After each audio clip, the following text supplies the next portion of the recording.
On the banks of the Nile River, the world had not fully awakened yet. The sun had just begun to rise, but it was not in a hurry. Its light spread slowly across the land, as if gently waking the earth instead of forcing it into the day. A thin layer of mist rested on the surface of the river. The water flowed with quiet certainty, as if it had been following the same path for thousands of years without ever changing its mind. In this land, time did not move the way it does today. Everything followed the rhythm of the Nile. When the river rose, life began. When it receded, people learned to wait. In the distance, a small village stood in silence. Houses made of mud brick, narrow paths, and people waiting for the day to begin. No one spoke loudly yet. There was only stillness and the quiet presence of a new morning. This is the story of an ordinary day in ancient Egypt, not of great wars or gods or pharaohs, but of ordinary people living along the Nile. And now, slowly, we begin to enter that world. The sun had risen higher now, but life in the small Nile-side village of ancient Egypt was still slow and quiet. The settlement was made up of narrow paths, lined with simple mud brick houses. They were not grand or permanent structures, but they were strong enough to hold life together, shaped by the very soil of the Nile. The first sounds of the morning came from the filling of water jars. Women walked toward the river to collect water, preparing for the day ahead. Children, still half asleep, wandered outside barefoot, quietly playing on the earth they had always known as their world. Menes lived slightly outside the main part of the village. His father was already awake, preparing simple farming tools, because here everything revolved around one thing: the land. In ancient Egypt, agriculture depended entirely on the cycle of the Nile. The river would flood at certain times of the year, enriching the soil and allowing crops to grow. If the flooding was delayed, entire villages had to wait. People did not try to control nature. They tried to understand its rhythm. Inside the homes, life was simple: woven mats for sleeping, clay pots for storage, basic tools, and very few possessions. Yet people did not see themselves as poor, because everyone shared the same cycle of life. In the distance, the silhouette of a temple could be seen. Priests would go there early in the morning to offer prayers and rituals to the gods. In ancient Egypt, religion was not separate from daily life. It was woven into everything people did, an effort to maintain balance with the natural world. Slowly, the village began to grow more active. The smell of baking bread drifted from clay ovens, and the wind carried the humid breath of the Nile into the settlement. But even as activity increased, everything remained calm. As Menes walked with his father toward the fields, he looked around. The scene felt ordinary to him, yet it was part of a way of life that had remained unchanged for thousands of years. People came, lived, and left, but the Nile always remained. And so the quiet village prepared itself for the rest of the day. Walking beside his father toward the fields, the sun had already risen high above the horizon. A light wind coming from the Nile lifted fine dust from the dry ground. With every step, the landscape remained the same: earth, sky, and people moving slowly in the distance. For Menes, this path was not new. The same road every day, the same fields, the same silence. And yet, each morning carried a small thought within him. Would life always remain like this? In ancient Egypt, a farmer's life rarely changed. Where you were born often defined your entire future. Life was shaped between the river, the soil, and the seasons. But Menes did not fully question this reality. He simply felt it. He looked at his father. The man rarely spoke. His hands were hardened by years of work, and every movement was precise, because the land did not forgive mistakes. A wrong timing, a wrong planting, could destroy an entire year's harvest. "The Nile has receded a little more today," his father said quietly, as if even speaking it aloud carried weight. Menes nodded, but something lingered in his thoughts. When the Nile receded, life began, but uncertainty began as well, because each flood was different. Every year required learning again. When they reached the fields, other farmers were already there. Everyone worked in silence. In ancient Egypt, labor was not chaotic. It was rhythmic, repetitive, and structured. The sound of tools hitting soil mixed with the scent of earth and the distant presence of the river. When Menes placed his hands into the soil, he felt how ancient this world truly was. It was as if thousands of people had touched this same ground before him, and thousands more would follow. Yet a quiet thought remained. He had seen the pyramids in the distance, those immense structures built for the pharaohs, symbols of eternity. They represented humanity's desire to be remembered. Menes did not ask himself directly, but for a moment he wondered, "Will my name ever be remembered?" Then the wind strengthened, and the thought disappeared. Because here life was stronger than reflection. The soil did not wait, and Menes returned to work. By midday the sun had grown harsh and unrelenting. While life continued in the fields along the Nile, another world rose in the distance. At the edge of the desert, massive stone structures stretched toward the sky, the pyramids. Whenever Menes looked at them, he would pause for a moment. They did not feel like something built by human hands. It was as if they had always existed, as if they belonged more to the earth itself than to mankind. Rising on the Giza Plateau, these monumental structures were built for the pharaohs. In ancient Egypt, a pharaoh was not merely a king. He was believed to be a living representative of the gods on earth. Even his death was not seen as ordinary. When a pharaoh died, it was believed that his soul continued its journey in the afterlife. Therefore, his tomb was not just a burial place, it was a gateway to eternity. Thousands of workers, craftsmen, and laborers were involved in building these structures. Massive stone blocks were dragged under the burning sun using ropes and wooden sledges. Each block pushed the limits of human effort. For a moment, Menes forgot about the fields. Watching the pyramids, he noticed how the workers appeared as tiny moving dots against the enormous structures. Yet those tiny figures carried the belief system of an entire civilization. His father spoke quietly beside him. "What is built for the pharaoh is never forgotten." Menes did not respond, but something inside him shifted. For the first time, he began to understand why the pharaohs held such power. They did not only rule people, they shaped the human desire for immortality.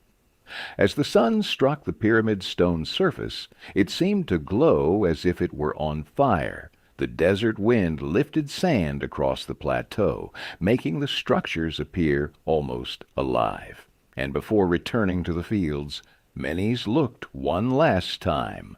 In that moment, the pyramids were no longer just stone. They were a silent challenge against time itself. As the sun slowly moved toward the west, the ancient Egyptian village began to enter the softest hours of the day. The harsh light of noon had faded, replaced by a warm golden glow, and the surface of the Nile shimmered like molten metal. Work in the fields gradually came to an end. Farmers collected their tools and quietly released the weight of the day. There was little conversation, because in this place people carried the burden of the day not through words, but through silence. As Menes and his father walked back toward the village, they passed small scenes along the way. A woman grinding grain in a stone bowl, a child sitting in the sand playing quietly, and a thin trail of smoke rising from a clay oven where bread was being baked. Life in the village was not shaped by great events, but by small, repeating moments, the same movements, the same rhythm every day. Yet this repetition created a sense of stability. In the distance, the silhouette of the temple could be seen. Priests were preparing the final rituals as sunset approached. In ancient Egypt, the day ended in harmony with the gods. Even the setting of the sun was not seen as ordinary, but as a sacred transition. A soft wind came from the Nile. The water, which had carried life throughout the day, now returned it to silence. Sounds in the village faded as shadows grew longer. Menes paused for a moment and looked at the sky. In the distance, the pyramids were glowing red under the setting sun. They no longer looked like stone, but like part of the sky itself. He felt a quiet sense of peace, not exhaustion, not deep thought, just the feeling of watching the day slowly close. And at that moment, the entire village seemed to move in the same rhythm.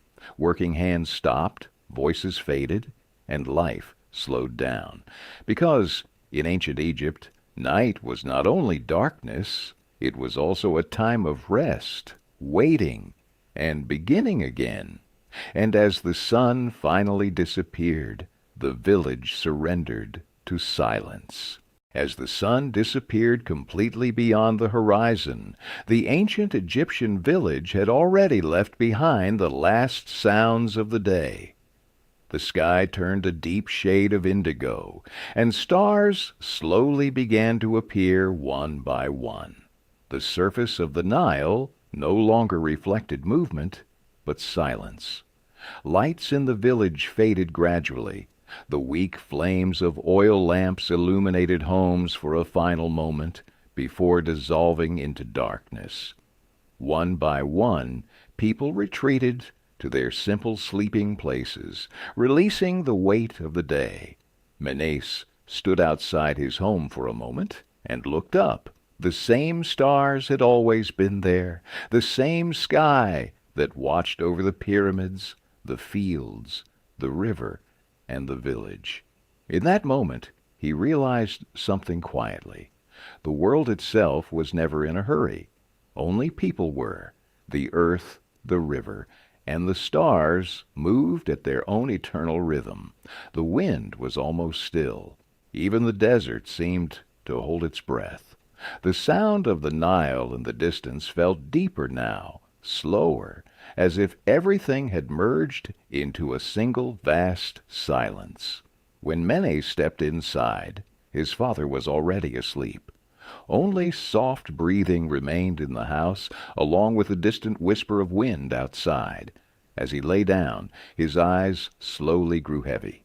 The images of the day passed through his mind one last time. Fields, pyramids, river, people, all fading gently into darkness. In this land every night was the same, letting go of the day and trusting the next one would come. Because in ancient Egypt night was not an end. It was only a pause. The stars continued to shine silently above. The Nile continued to flow, and the world drifted into sleep as if nothing had ever changed. Menes closed his eyes, and everything returned to silence. Now we leave behind the golden sands, the pyramids, and the quiet villages of the Nile, and we turn our journey toward another world, a world of stone cities, roaring crowds, and rising empires. Now, we move forward in time, into ancient Rome, in the heart of a vast empire, long after the age of the pyramids. Another world awakens under a different sky. The city of Rome never truly sleeps. Even before the sun rises fully over the horizon, the streets are already alive. Stone roads echo with footsteps. Merchants lift wooden shutters. The smell of fresh bread drifts through narrow alleys. Water flows through ancient fountains carved by hands long forgotten. Everything feels closer here, tighter, more intense, and yet, beneath the noise, there is order, a structure that holds everything together. Rome is not just a city. It is the center of an empire that stretches far beyond the eyes can see. A young citizen named Lucius steps out of his home. His street is narrow, surrounded by tall buildings that block most of the sky. But even here, in the crowded heart of the city, he feels the weight of something larger. Rome is always moving, always breathing, always alive. Lucius does not think about power or empires. Not yet. He only thinks about the day ahead. Because in Rome, every day feels important. Every sound feels meaningful, and every step feels like part of something much bigger than himself. As Lucius begins to walk deeper into the city, the sounds around him grow louder, almost overwhelming at first. Rome does not wake gently.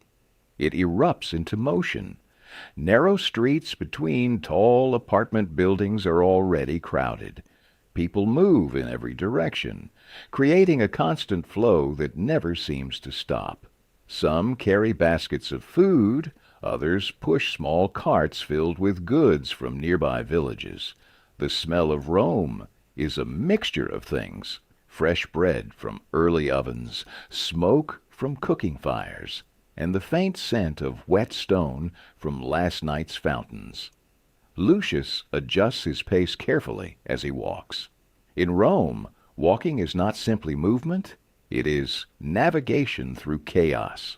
A group of soldiers marches past him, their sandals striking the stone in perfect rhythm.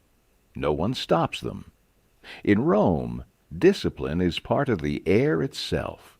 Near a corner, a small group of children runs between the streets, laughing, dodging around adults without fear.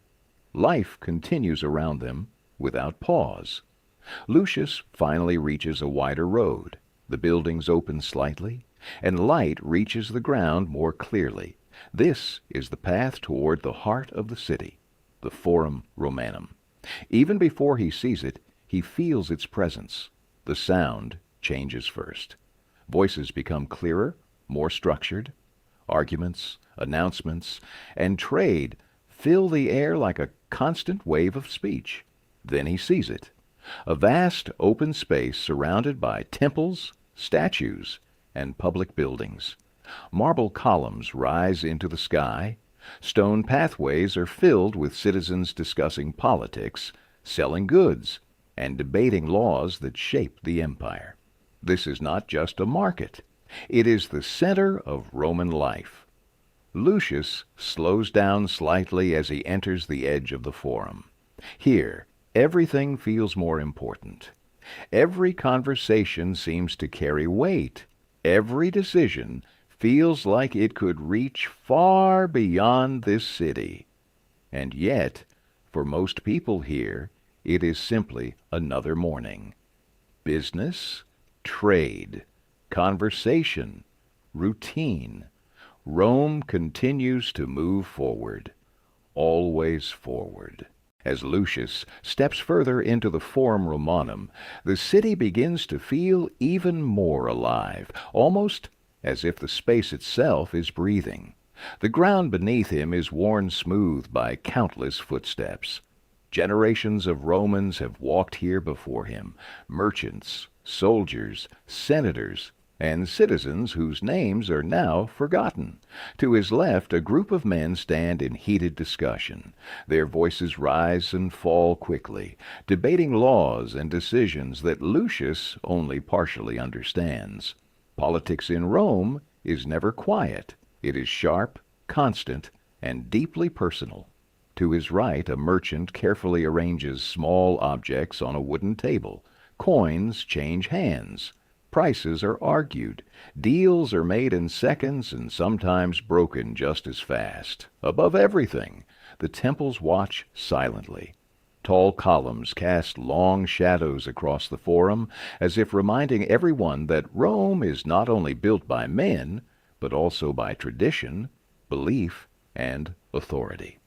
Lucius moves slowly through the crowd, observing more than participating.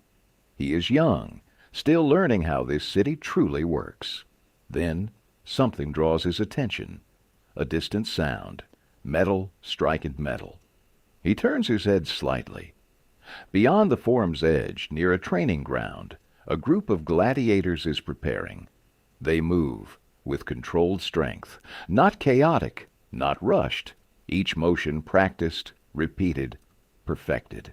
Their bodies carry scars, evidence of past battles and survival.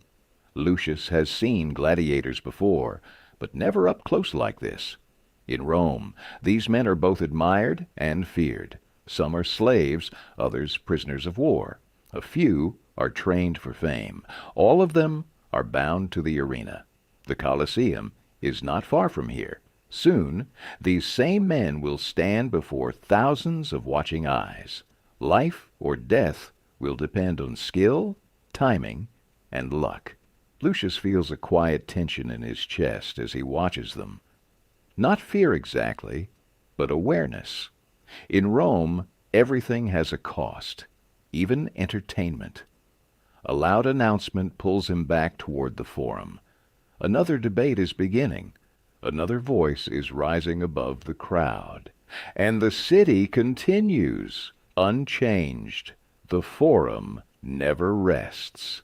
Neither does Rome. As the sun climbs higher over Rome, the heat begins to settle across the city.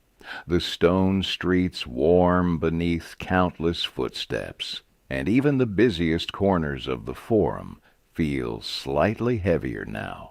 Lucius leaves the crowded center and walks toward one of Rome's most important social spaces, the public baths.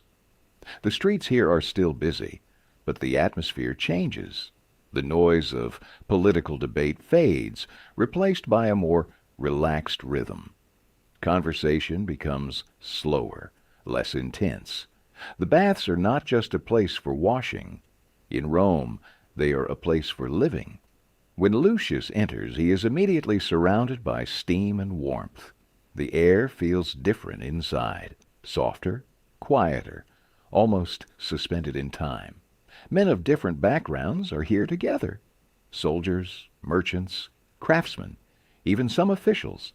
In the baths, status becomes less visible. For a few hours, Rome feels almost equal. Lucius moves through different rooms, warm water pools, heated floors, and quiet chambers where people sit and talk in calm voices. Some discuss business. Others speak about politics. Some simply rest in silence, letting the heat loosen the tension of the day. This is where Rome reveals another side of itself, not power, but routine. The Roman Empire is not only built through conquest or law, it is built through repetition, through systems that shape daily life so deeply that they feel natural. Lucius sits for a moment near a warm pool of water. Steam rises slowly around him. Voices echo softly in the background. For the first time today, the city feels distant. Not because it is less alive, but because it is momentarily quiet. Outside these walls, Rome continues to move. Debates, trade, decisions, conflict. But here, time slows. And in that slowing, Lucius feels something simple. Rest, not sleep. just a pause within the endless motion of the city. He closes his eyes briefly and lets the sound of Rome fade into steam and silence. As the afternoon begins to fade, the heat of Rome slowly softens. The light no longer burns the stone streets with intensity. Instead, it stretches longer, turning everything into shades of gold and shadow. Lucius leaves the baths feeling lighter, as if the weight of the city has been washed away for a moment. But Rome is never truly quiet, not even at this hour. The streets outside are still active, but the rhythm has changed. The urgency of the morning has dissolved into something slower, more familiar. Merchants lower their voices as they prepare to close their stalls. Some bargain one last time. Others begin counting their earnings under the fading light. The day is not finished, but it is clearly moving toward its end. Lucius walks back toward the Forum, passing familiar roads.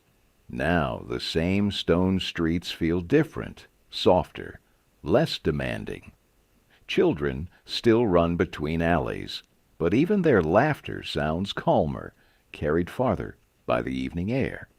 Above him, the buildings of Rome cast long, stretching shadows. Temples and statues that once felt imposing now feel almost quiet, as if they are resting too. He passes near a small square, where citizens gather in smaller groups than before. Conversations are no longer about decisions or laws. They are about simple things: food, travel, family, the end of the day. Rome, for all its power, always returns to this point. Ordinary life. Lucius pauses for a moment near a fountain. Water flows steadily, unchanged, indifferent to the scale of the city around it. He watches it without thinking, letting the sound settle into his mind. Somewhere in the distance, a horn sounds faintly. It signals the closing of certain public spaces. Another day in Rome is slowly reaching its final hours. Lucius begins walking home. The streets are still full, but they no longer feel overwhelming. They feel familiar now, almost comforting. Because in Rome, the end of the day does not mean silence. It means transition, from public to private, from noise to thought, from city to self. And as the sun continues to lower behind the endless skyline of stone and marble, Rome begins to change once again. Not into something new, but into something quieter. As night slowly takes over the city, Rome does not fall silent at once. Instead, it softens, layer by layer, like a heavy breath finally released. The last light disappears behind the rooftops of stone and marble. Oil lamps begin to glow along the streets, their small flames flickering against the growing darkness. Lucius walks more slowly now. The city feels different at night, less like a place of constant movement, and more like a place that is finally settling into itself. Voices are still present, but they are distant. Conversations now belong to doorways, windows, and small enclosed spaces. The public Rome has retreated inward. The Forum, once filled with endless motion, is now mostly empty. Statues stand in silence. Temples cast long, still shadows. The same ground that held debates and crowds now holds only quiet air. Lucius passes familiar streets, now lit by scattered lamps. Each step echoes softly on the stone. There is no urgency left in his movement, only return, only home. In Rome, night is not an end, it is a separation between the world of many and the world of one, between public life and private thought. When Lucius finally reaches his home, the sounds of the city are reduced to a distant hum. Inside, the space is small, simple, familiar. His father is already resting. The day has already ended for him. Lucius sits for a moment before lying down. Through the small opening of the window, he can still see the faint glow of Rome, lamps scattered across streets like distant stars on the ground. He thinks briefly about everything he saw today: the Forum, the voices, the gladiators, the baths, the endless movement of the city.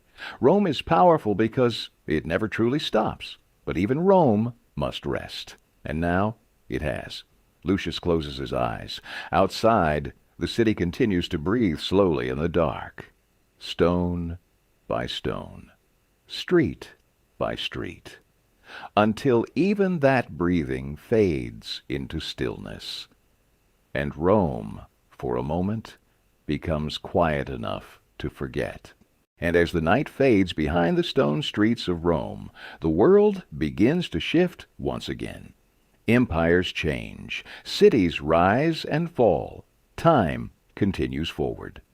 Now we leave behind the structured world of Rome, and we step into something older in spirit, yet different in shape, a world not defined by a single empire, but by many cities, many voices, and many ideas. Now we begin our journey into ancient Greece, a world between sea and stone.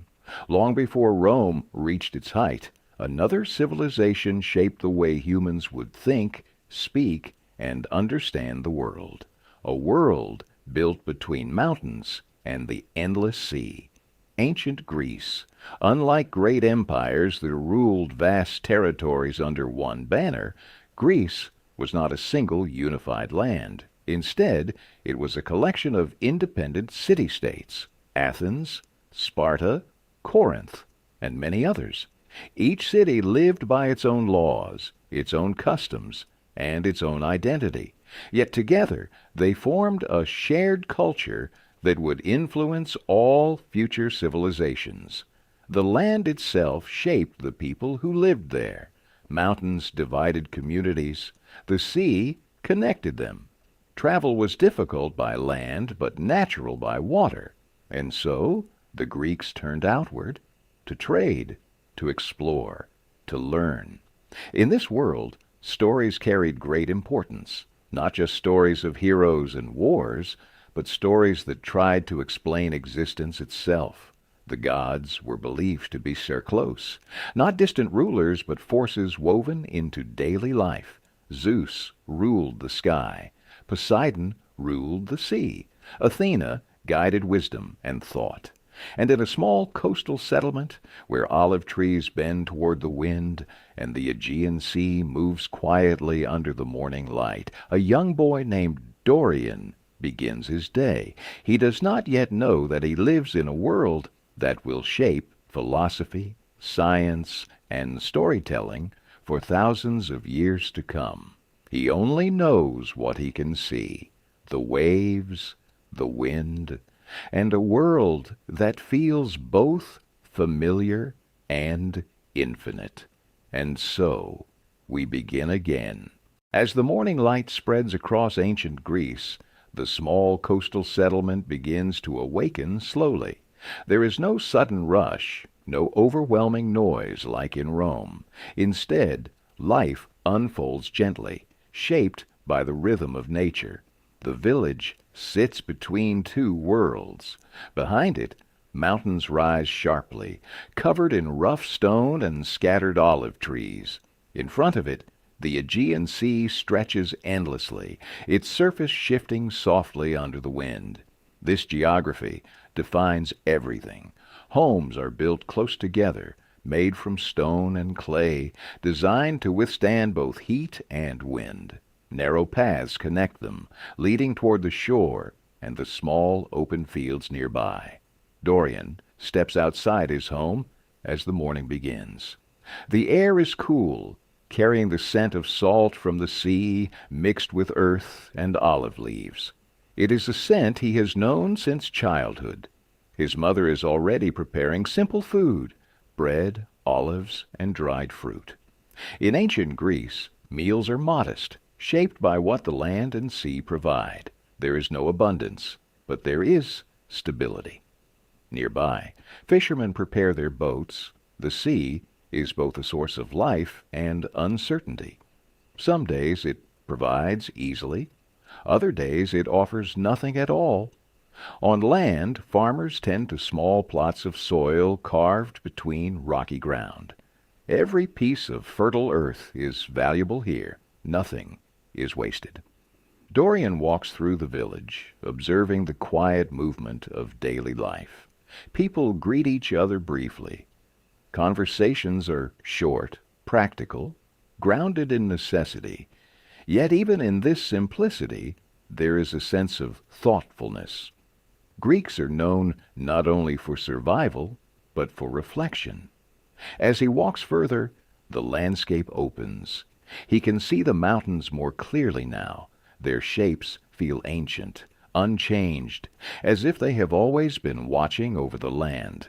And beyond them, the sea continues to move without pause. In this world, everything is in balance: land and water, isolation and connection, survival and thought. And though Dorian does not yet realize it, he is growing up in a place where questions will one day matter as much as answers. For now, he simply walks between stone, wind, and sea, and the day continues to unfold quietly around him. As the sun rises higher above ancient Greece, the village becomes more active, yet still calm in its rhythm. Life here does not rush forward. It unfolds step by step, like waves touching the shore and pulling back again. Dorian walks through the narrow path between houses, watching the day take shape. Fishermen push their boats into the sea, their movements practiced and silent. Farmers move toward small rocky fields, adjusting to the uneven land as if it were something natural, something permanent. In ancient Greece, survival is never separate from the environment. Every action is shaped by mountains, wind, and sea. But there is something else shaping life here as well: belief. Not distant belief, but something woven into everyday existence. As Dorian passes a small open space, he sees a simple stone altar. Fresh offerings have been placed there, small pieces of bread, fruit, and olive oil. These are left for the gods, not as grand rituals, but as quiet acknowledgments of their presence.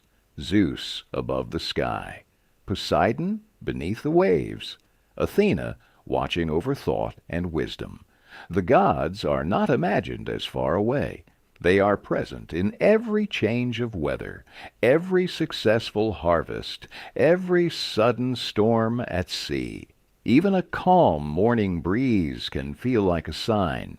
Dorian's father once told him that the world is full of patterns, that nothing happens without reason, even if the reason is not always visible. Some elders in the village speak more deeply about these ideas. They ask questions that have no clear answers. Why does the sea move as it does? Why do storms arrive when they do? What is the nature of life itself? These questions are not yet called philosophy, but they are the beginning of it. Near the shoreline, a group of men gather to repair fishing nets. Their conversation drifts between practical matters and deeper thoughts. One of them speaks quietly about order in nature, about how everything seems connected in ways people do not fully understand. No one interrupts him. In this world, thinking is part of living. Dorian listens without fully understanding, but something inside him lingers on those words: order, connection, meaning. He looks toward the sea again. The waves continue their endless movement, unchanged, unaffected by human thought. And yet, people continue to question it. Above them, the sky remains open and vast. Below them, the earth holds steady. Between them, life continues, simple, but never without depth. And in that quiet balance, the seeds of something greater begin to form. Not yet philosophy, but the beginning of it. As midday approaches, the light over ancient Greece becomes stronger, sharper, and more revealing. Shadows shorten between the stones of the village, and the heat begins to settle across the rocky landscape. Dorian moves away from the shoreline and walks toward a small, elevated path overlooking the sea. From here, he can see both sides of his world, the endless blue of the Aegean and the rough, silent mountains behind the village. It is a simple view, yet it never feels the same twice. Today, something feels different. In the village below, life continues its familiar rhythm. Fishermen return with their catch. Farmers adjust to the heat. Women gather water and prepare food. Everything follows the same pattern as always. But above this routine, conversations are slowly changing. Dorian notices it first in the way older men speak when they think no one is listening.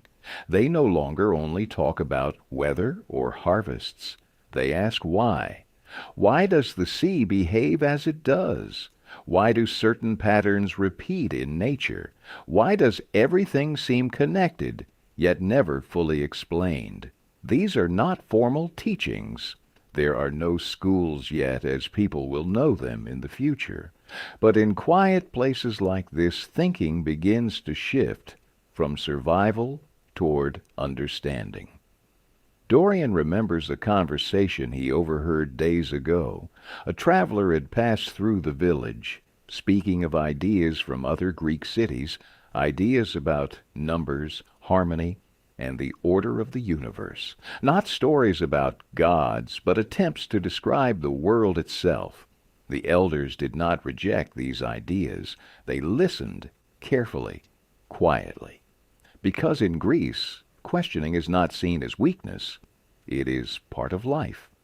Later, Dorian sits near a stone wall overlooking the sea.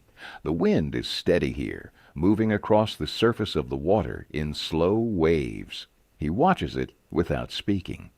For a moment, he tries to understand what lies beneath everything he sees: the movement of water, the shape of the mountains, the rhythm of daily life. It all feels connected, but also distant from explanation. He does not have the words for it yet, but something inside him begins to shift. Not belief, not knowledge, something in between, the beginning of thought itself.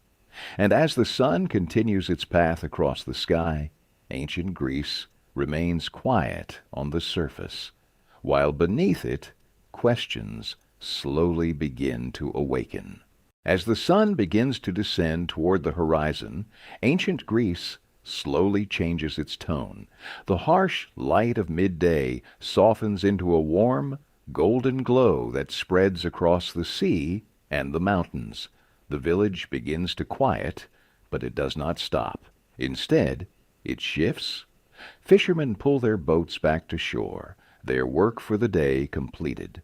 The wooden hulls scrape gently against the sand as they are secured. Some speak briefly about the day's catch. Others remain silent, tired, but steady. On land, farmers finish their final tasks in the fields. Tools are set aside carefully, not rushed. In this place, the end of work is not abrupt. It is a slow release. Dorian walks through the village again, noticing how the atmosphere has changed. Earlier in the day, life felt open and questioning. Now it feels grounded, almost reflective. People gather in small groups near their homes. Conversations are softer, more personal. Families sit together, sharing simple meals, bread, olives, and whatever the land or sea has provided that day. There is no excess, but there is presence, a sense that the day itself is being acknowledged before it ends. Near a small open space, an elderly man speaks quietly to a few younger villagers. His voice is calm, shaped by years rather than urgency. He speaks not of commands or instructions, but of observations, of weather patterns, of human behavior, of how life seems to repeat itself in cycles. No one interrupts him. In ancient Greece, even casual reflection carries respect. Dorian listens from a distance. He does not fully understand everything being said, but he feels the weight of it. The idea that life is not only something to live, but something to observe. Above them, the sky begins to change. The sun lowers behind the mountains, casting long shadows across the village paths. The sea reflects deep shades of orange and gold, slowly fading into darker tones. The wind grows slightly cooler. It moves through the olive trees, through the narrow paths, through the spaces between houses. It feels like the world itself is exhaling.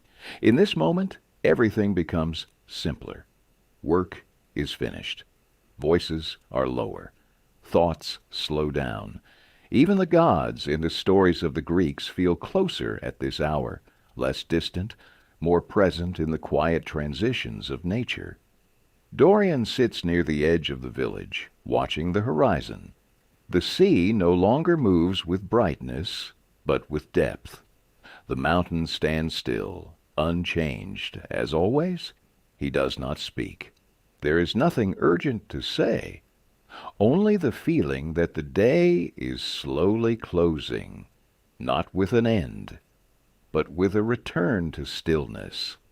And as the light fades, ancient Greece settles into evening, quiet, balanced, whole. As night finally settles over ancient Greece, the last light of the sun disappears behind the mountains. The sky deepens into a vast field of dark blue, slowly filling with stars that have watched over this land for countless generations. The village grows quieter with every passing moment. One by one, voices fade behind closed doors. Oil lamps are lit briefly, casting small, trembling circles of light before they begin to dim into darkness. Dorian lies down inside his home. The air is cooler now, carrying the faint scent of the sea mixed with earth and stone. Outside, the wind moves gently through the olive trees, creating a soft, continuous rhythm. There is no silence in the absolute sense, but there is calm, the kind of calm that allows thoughts to appear more clearly. From where he rests, Dorian can still hear the distant movement of the sea. It never stops. It never repeats itself in exactly the same way, and yet it always feels familiar. He thinks about the day without trying to structure it. The fishermen, the farmers, the conversations near the shore, the questions that had no answers, but still felt important. Why does everything follow patterns? Why does the world feel ordered, even when it seems uncertain? What exists beyond what can be seen? These are not questions he learned in any formal place. There are no schools in this village that teach such things yet. But something is beginning to form across Greece. Not in one city, not in one mind, but slowly, across many places at once. The beginning of philosophy, not as knowledge, but as curiosity, not as answers, but as questions that refuse to disappear. Outside, the stars continue their silent movement. The same stars that guided sailors across the sea, that marked seasons, that watched over generations of people who never knew their names would be forgotten. Dorian closes his eyes for a moment. He does not try to understand everything. He simply lets the thoughts pass through him like waves on the shore. Ancient Greece does not end its day with finality. It ends it with reflection, with stillness that carries meaning, with a world that feels alive even in silence. And as the night deepens further, the village rests beneath a sky that inspired so many questions, and will one day inspire even more. Dorian's breathing slows. The sea continues. The wind continues. And the world, unchanged in appearance, continues to hold within it the beginning of something new, thought and rest, side by side, until even those fade into sleep. And as the quiet night settles over the coastal village of ancient Greece, the waves continue their endless rhythm against the shore. But not all stories in this world begin in peace. Some begin in war. Some begin in fear. And some begin in the shadow of destiny itself.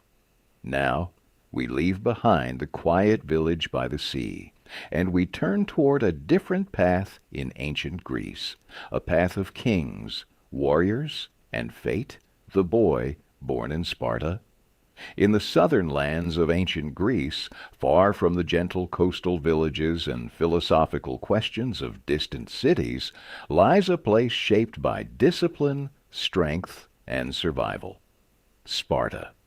Unlike other Greek city-states, Sparta does not focus on trade, art, or philosophy in its early years. It is a city built around one idea: endurance. Here, life is not soft. It is strict, structured, and demanding from the very beginning.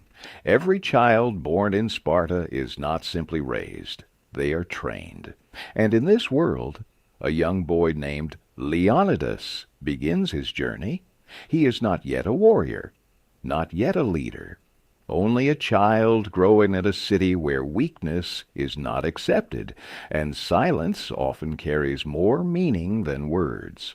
From the moment he opens his eyes each morning, his life is shaped by discipline, not for comfort, but for survival. In Sparta, every day is preparation for struggle, for pain, for something greater than the individual. And as the morning light rises over the harsh mountains of Laconia, Leonidas steps into a world that will shape him long before he understands its purpose.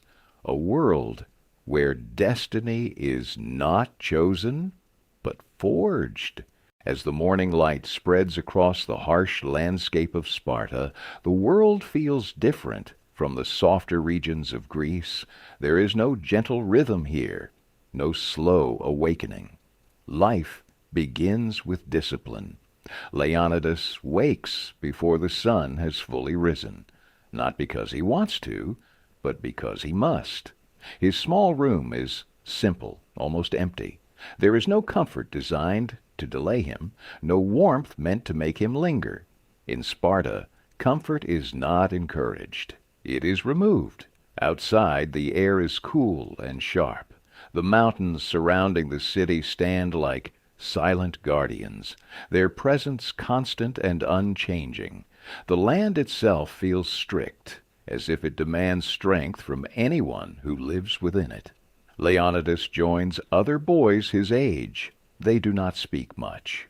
Conversation is not necessary in moments like this. They are already being observed, even when no one is directly watching.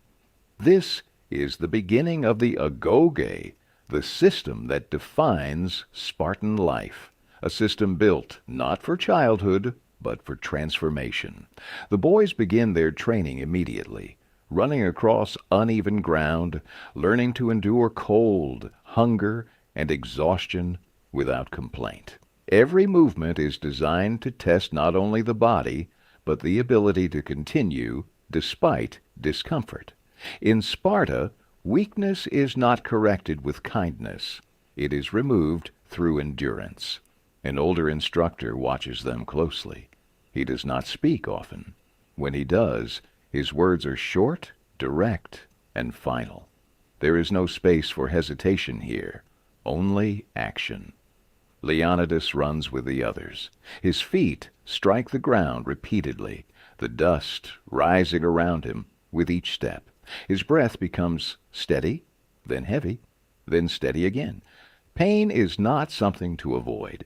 It is something to pass through. Around them, the landscape remains unchanged. Dry hills, rocky paths, and distant mountains. Nature itself seems to reflect the Spartan way of life, unforgiving but stable. As the training continues, the boys begin to understand something without being told. In Sparta, you do not live for yourself.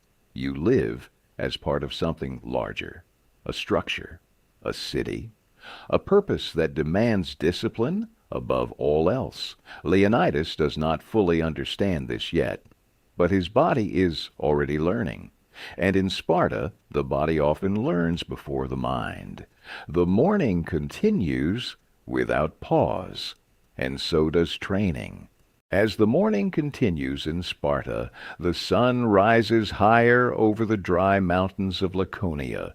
The light reveals a land that feels permanent and unyielding, as if it has been shaped specifically for endurance rather than comfort. The boys finish their early training, but there is no real moment of rest. In Sparta, transitions are not marked by pause, only by change. Leonidas returns briefly to the area where younger boys are gathered. There are few personal belongings, few signs of individual life. Even family presence feels distant here, as if it belongs to another part of existence. In Spartan society, family is not the center of a child's world. The city-state is. Boys are not raised to remain close to home. They are prepared to belong to Sparta itself. From an early age, separation is part of growth. Leonidas notices a few younger children being watched by elders. Some are barely old enough to understand what is happening, yet they are already being observed for strength, posture, and reaction. In Sparta, even silence is evaluated.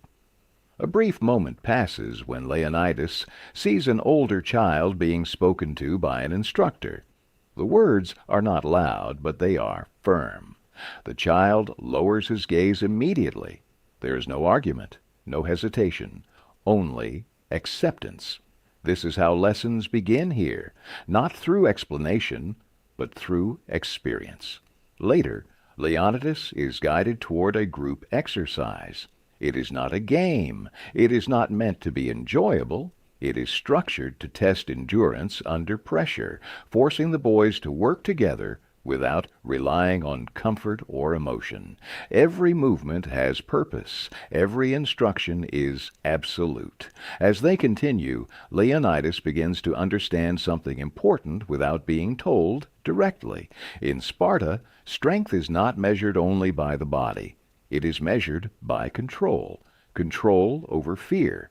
Control over pain. Control over hesitation. Around him, the world feels increasingly strict. Even the wind across the mountains seems steady and indifferent, as if it does not acknowledge struggle or ease, only existence. For a brief moment, Leonidas thinks of home, not with longing, but with distance. The idea of family feels smaller now, less central than it once was. This is not sadness, it is change, a quiet separation that happens without words. By the end of the morning, the boys are no longer the same as when they began. Not fully changed, but no longer the same.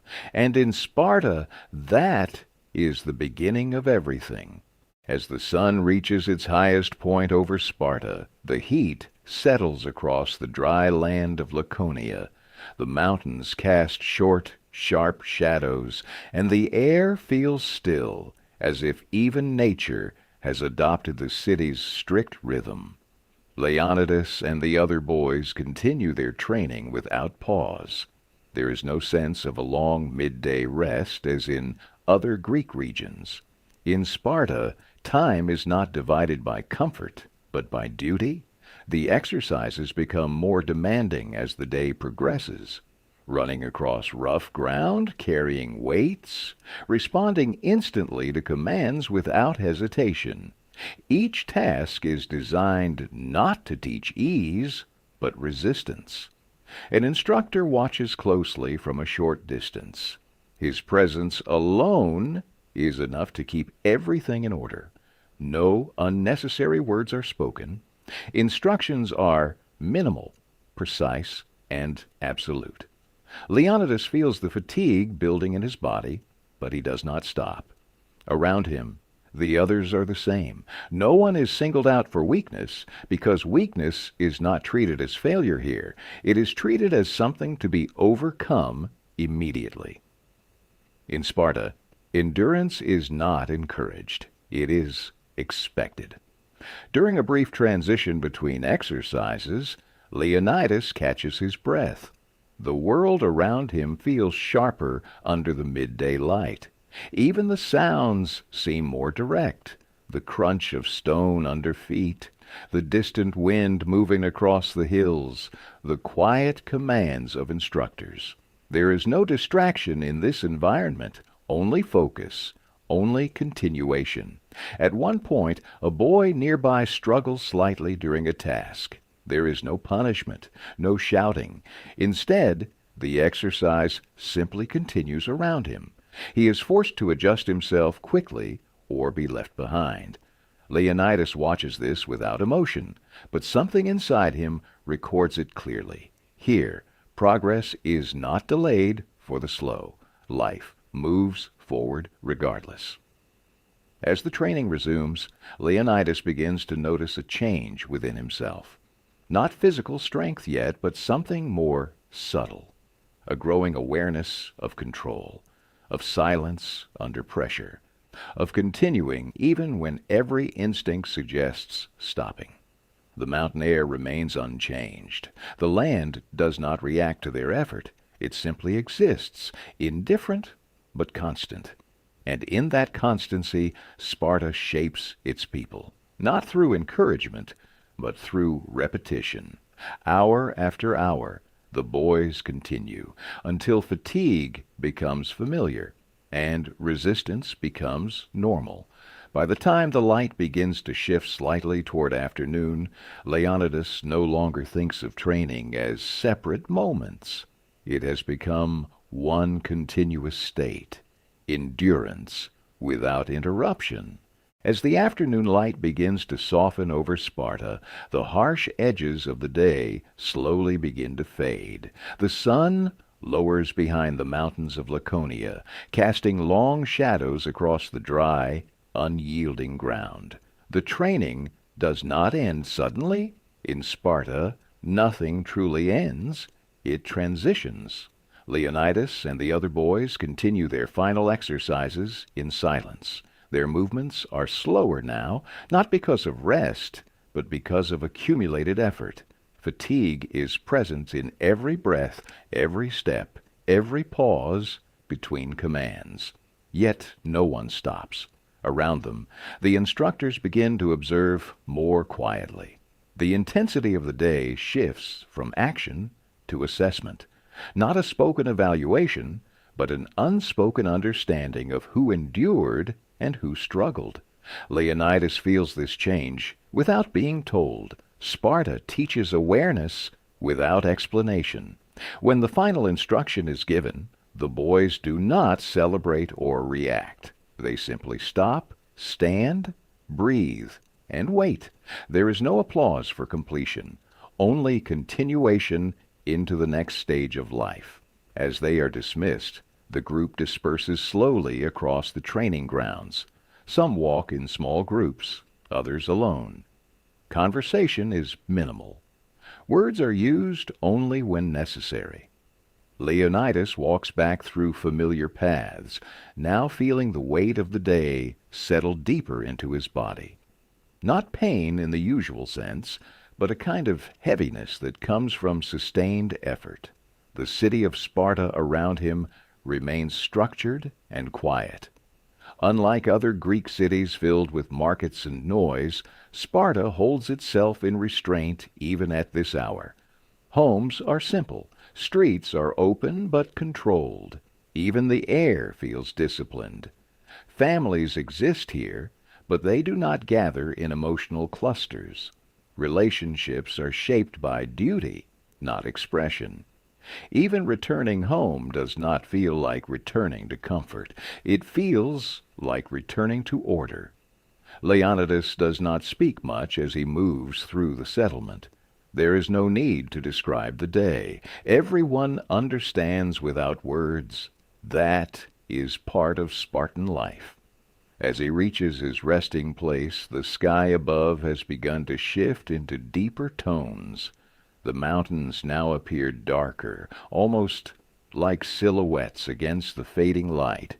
A distant wind moves through the valley, steady and unchanged. It does not acknowledge effort. It does not acknowledge struggle. It simply continues. Inside, Leonidas sits quietly for a moment. His body is tired, but stable. His mind is quiet, but alert. In Sparta, even rest carries discipline. There is no escape from the structure of the city, only adaptation to it. And as the last light of day disappears behind the mountains, Sparta does not soften into chaos or celebration. It settles into silence, into control, into itself. As night finally falls over Sparta, the last traces of daylight disappear behind the mountains of Laconia. The sky turns deep and quiet, filled with distant stars that feel cold and unchanging above the disciplined land. The city does not change much when darkness arrives. It only becomes quieter.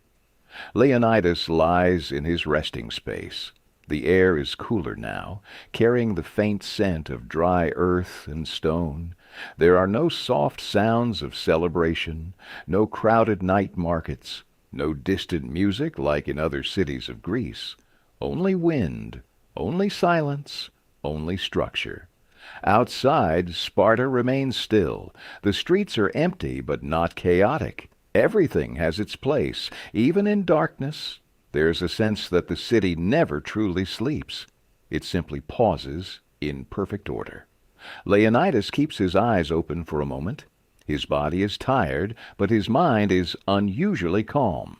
The day repeats itself in his thoughts without emotion.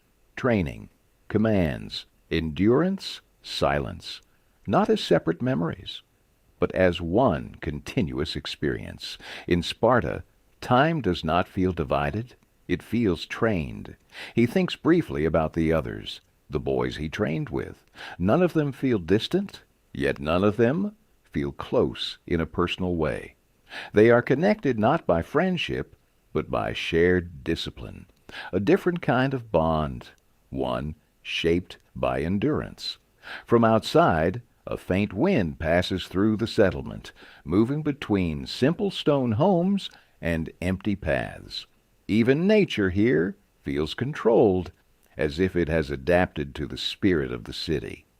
Leonidas closes his eyes for a moment. He does not think about the future. In Sparta, the future is not imagined freely. It is prepared for, through repetition, through discipline, through silence. His breathing slows. The world around him becomes softer, not because it changes, but because he stops resisting it.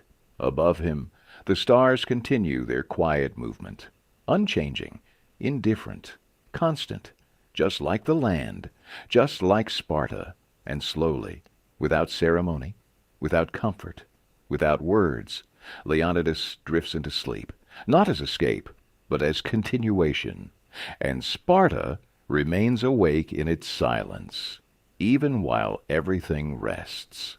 And as Sparta fades into silence, and Leonidas drifts into a world shaped by discipline and endurance, another story waits beyond the edge of history. A story of faith and conquest, of deserts and empires, of a world where belief shaped everything. Now, we leave ancient Greece behind, and we begin a longer journey into a new age, the sands that remember everything.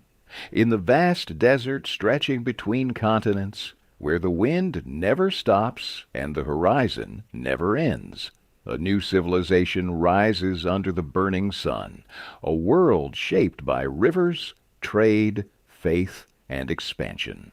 The early Islamic Caliphate. Unlike the city-states of Greece or the structured empire of Rome, This world expands with extraordinary speed. Cities grow across deserts. Knowledge travels with caravans. And faith becomes both a unifying force and a guiding structure for daily life. At the center of this expanding world, we follow a young man named Yasir. He is not a king, not a warrior, not a scholar. At least, not yet. He begins his life in a small settlement near the edge of a vast desert region, a place where survival depends on understanding the land, respecting its limits, and following the rhythm of heat and night. Here the sun is not just light, it is power, and silence is not emptiness, it is survival. As the first light of dawn touches the sand dunes, Yasir begins his day, and with him we begin a much longer journey, a journey not measured in hours, but in transformation. The morning air is cool, but only briefly. In this land, heat always returns. Yasir walks through the small settlement as life slowly awakens. Homes made of clay and stone begin to open their doors. The sound of water being drawn from wells mixes with the quiet movement of people preparing for the day. Everything here is intentional. Nothing is wasted. Water is carefully measured. Food is shared with awareness. Even movement during the day is adjusted according to the sun. The desert shapes behavior more than any law. Beyond the settlement, the sand stretches endlessly. It does not feel empty. It feels alive in its own way, constantly shifting, constantly reshaping itself. Yasir often looks toward it, not with fear, but with understanding. Because everyone here knows the desert is not only a place, it is a test of patience, preparation, and trust. As the sun rises higher, activity increases. Caravans prepare for travel. Traders organize goods that will cross long distances, spices, textiles, knowledge, and letters. Trade is not just commerce here, it is connection between cities, between cultures, between worlds. Yasir helps carry supplies for a caravan leaving soon. The work is physical, but steady. There is no rush, because rushing in this environment leads to exhaustion, and exhaustion leads to danger. An older traveler watches the preparation quietly. His face is weathered, shaped by years of desert travel. He speaks little, but when he does, his words carry weight. The desert teaches what books cannot, he says once. Yasir remembers this, because in this world, learning does not only come from instruction, it comes from experience. And experience is often silent. As the caravan prepares to depart, the wind begins to shift. The desert is never still for long. It breathes in its own rhythm, slow, vast, and unpredictable. Yasir watches the horizon, and for a moment he feels something he cannot yet name, a sense that his world is much larger than the settlement he lives in, and that his journey has only just begun. As the caravan slowly leaves the settlement behind, the world begins to change in a way that feels almost immediate. The small cluster of homes, water wells, and familiar faces fades into the distance until it becomes nothing more than a memory on the horizon. In front of Yasir, there is only the desert, no roads, no landmarks, no certainty, only sand and sky. The caravan moves in a long, quiet line. Camels step forward with steady patience, their movements unchanged by time or emotion. The traders and travelers walk beside them, adjusting their pace to the rhythm of the journey. Here, speed means nothing. Survival depends on consistency. As the sun climbs higher, the heat begins to press down on everything. The air feels heavier, almost visible in its intensity. Yet no one complains. Everyone understands the rules of this world. The desert does not negotiate. It only responds. Yasir walks near the middle of the caravan.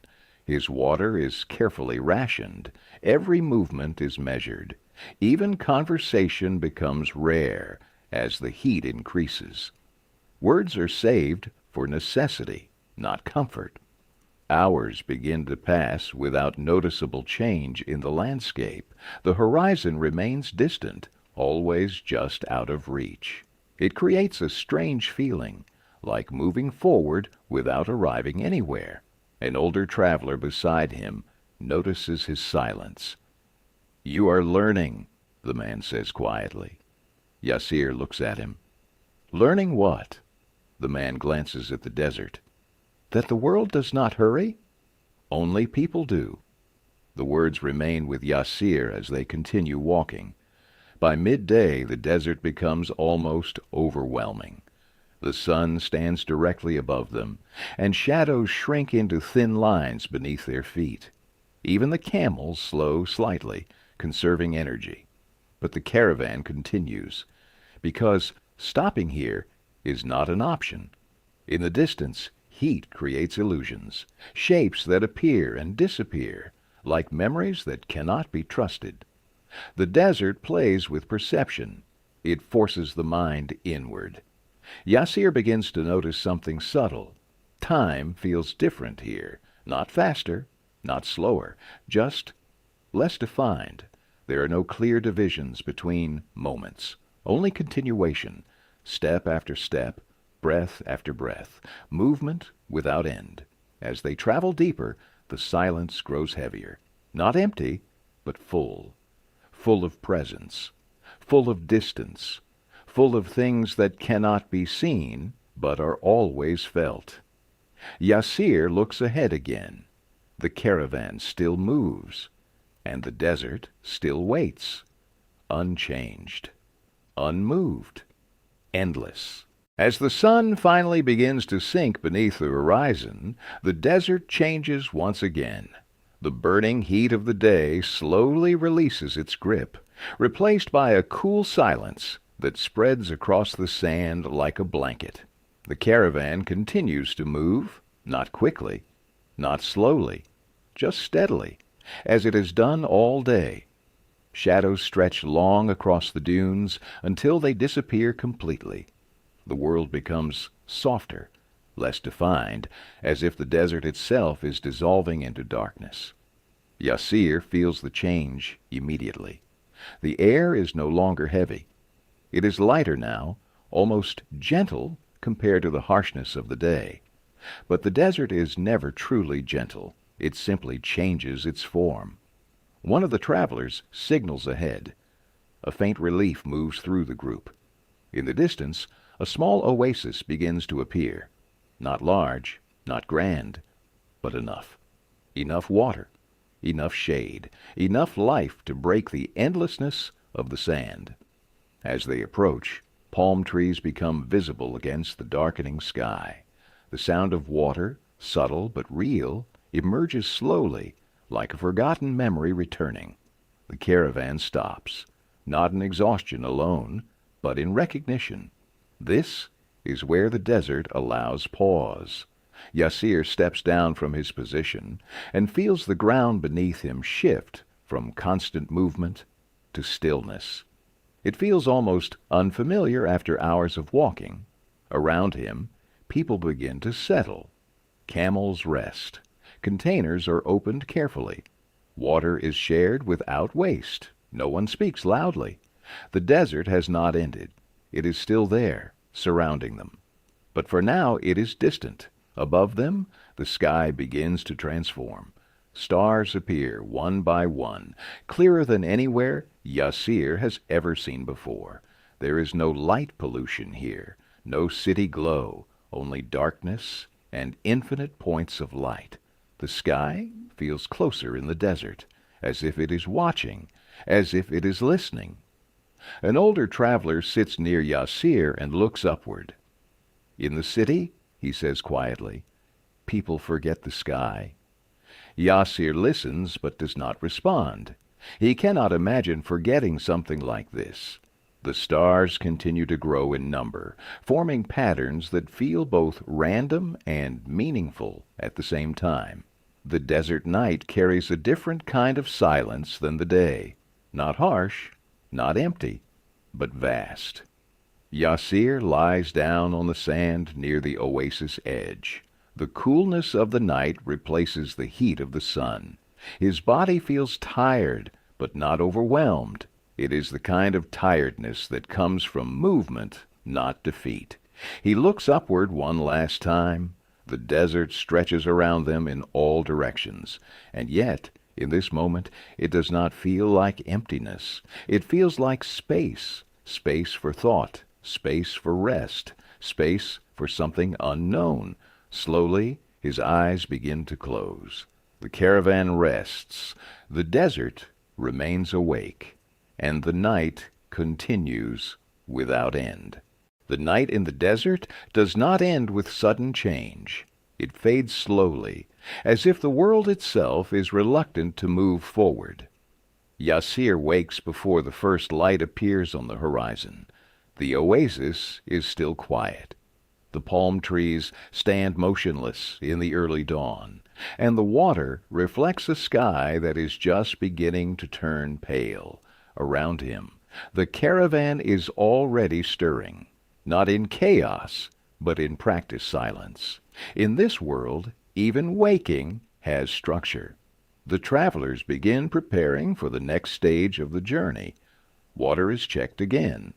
Supplies are reorganized. Nothing is rushed, but nothing is ignored, because the desert always demands preparation.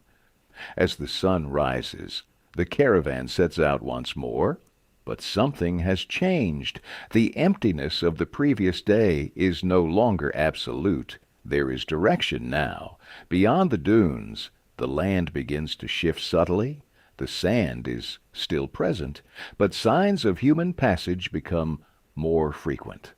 Old tracks, distant structures, the faint evidence of routes traveled for generations. Yasir notices it first in the behavior of the older travelers. They speak more often now, not loudly, but with familiarity. "We are closer," one of them says. No one asks, closer to what? They already know. Hours pass again, but the sense of isolation begins to weaken. The desert is still vast, but it is no longer infinite in feeling. There is expectation now, a sense that something is approaching. By midday, the first signs of larger settlement appear. Not a village, not a small stop, but something greater. Walls in the distance, movement beyond the horizon, smoke rising where it should not be rising in the middle of the desert. The caravan slows slightly. Yasir feels it too. A shift in atmosphere. They are approaching a city. As they move closer, the shape becomes clearer. Tall walls made of stone and clay, gates that mark controlled entry. Guards observe his movement with calm attention. This is not a settlement built for survival. It is built for connection, for trade, for knowledge, for power. The city is larger than anything Yasir has seen before. People move in organized patterns. Markets stretch through wide streets. Languages mix in the air. Different regions, different cultures, different stories intersecting in one place. Yasir steps forward carefully as they enter. The sound changes immediately. The silence of the desert is replaced by layered noise, voices, footsteps, bargaining, announcements. Life here is not quiet. It is structured chaos. And yet, within it, there is order. Caravans like his are expected here. Goods are exchanged. Information is shared. Routes are planned. Everything has purpose. An older trader gestures toward the market. "This is where the desert ends," he says. Yasir looks around. But it does not feel like an ending. It feels like a beginning of something larger. Knowledge, movement, connection, and possibility. For the first time, the world feels wider than the desert alone. And Yasir begins to understand that the journey was never only about crossing sand. It was about reaching what lies beyond it. Inside the city, time feels different again. Not like the desert, not like the oasis. Here, time is divided into movement. Yasir walks through streets that are wider, louder, and more complex than anything he has seen before. Stone buildings rise higher than the palm trees he left behind. Markets stretch in every direction, filled with goods that came from distant lands he has only heard of in stories. Spices from far deserts, fabrics from coastal cities, written scrolls carried carefully between traders. Everything here is connected. Nothing exists alone. The caravan he arrived with begins to separate into roles. Some traders head toward markets. Others meet with buyers. A few exchange information about routes, weather patterns, and distant cities. Yasir follows quietly, observing, learning. In one part of the city he notices something different, a building that does not look like the others. It is not a market, not a storage house. It is quieter, structured. Inside, people sit in groups, speaking softly, reading, discussing, and writing. Scrolls are passed between hands with care. Ideas are not rushed here. They are examined. An older scholar notices Yasir watching from the entrance. "You are not from here," he says calmly. Yasir shakes his head. "No." The scholar nods slightly. "Then you will see this differently." Yasir steps inside. The air changes immediately. It feels calmer, even within the city's noise. Thoughts here seem to move differently. Not faster, not slower, but deeper. He watches as ideas are shared between people from different backgrounds.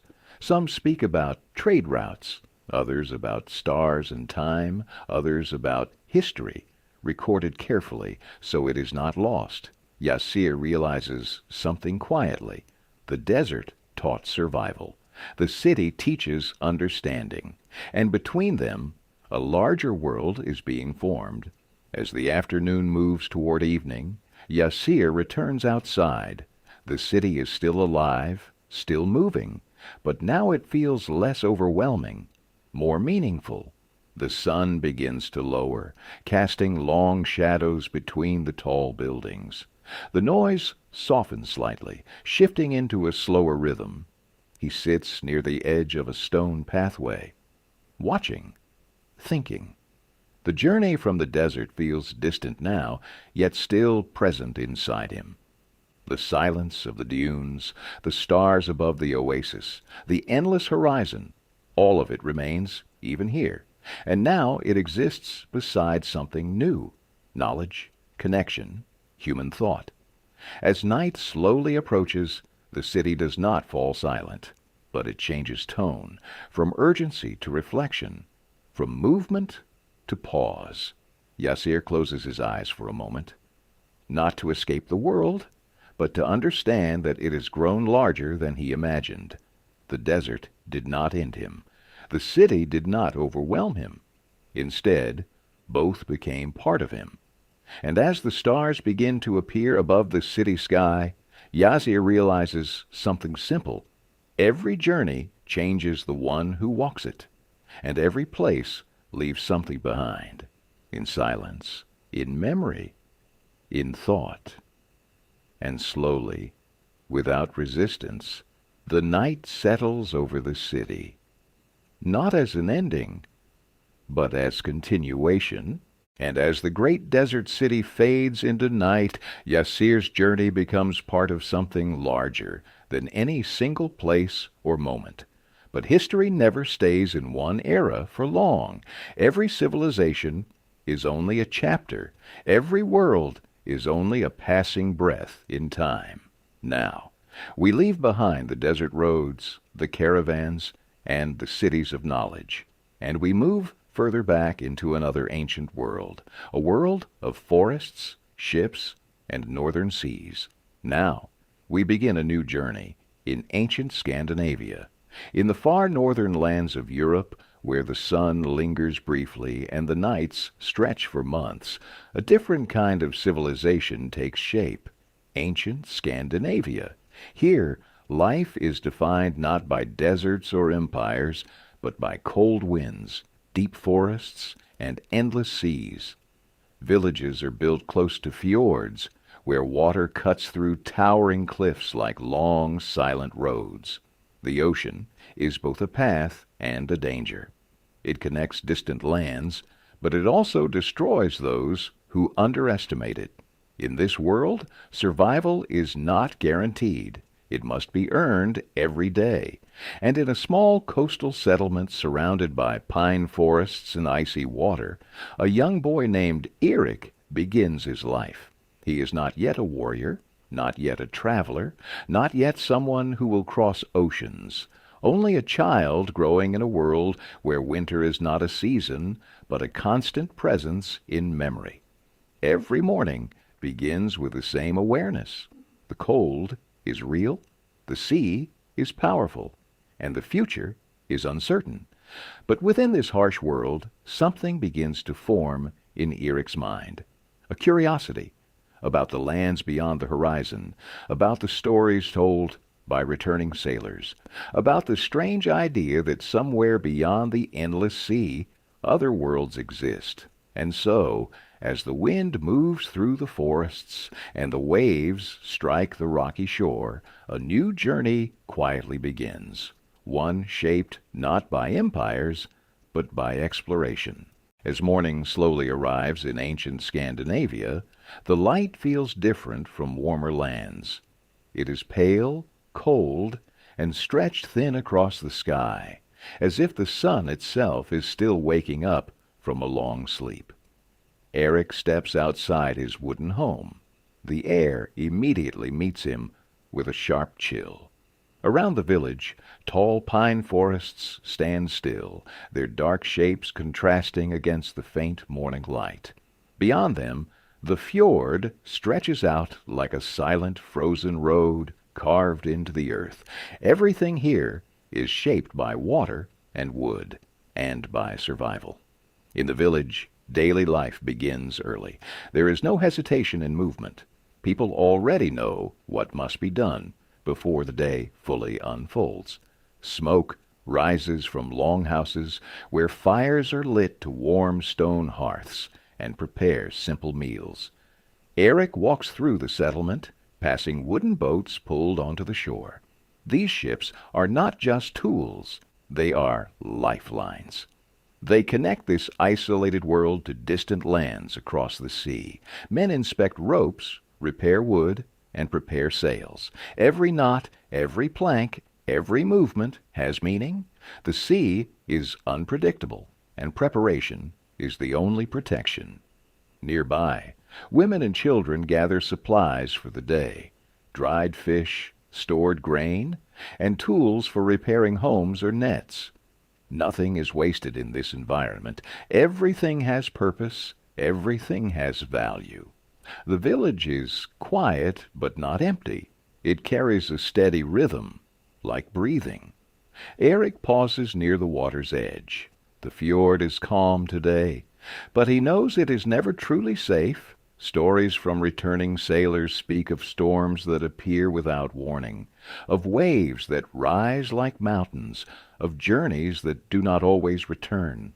And yet, those same sailors also speak of distant lands, of places filled with gold, stone cities, and strange customs.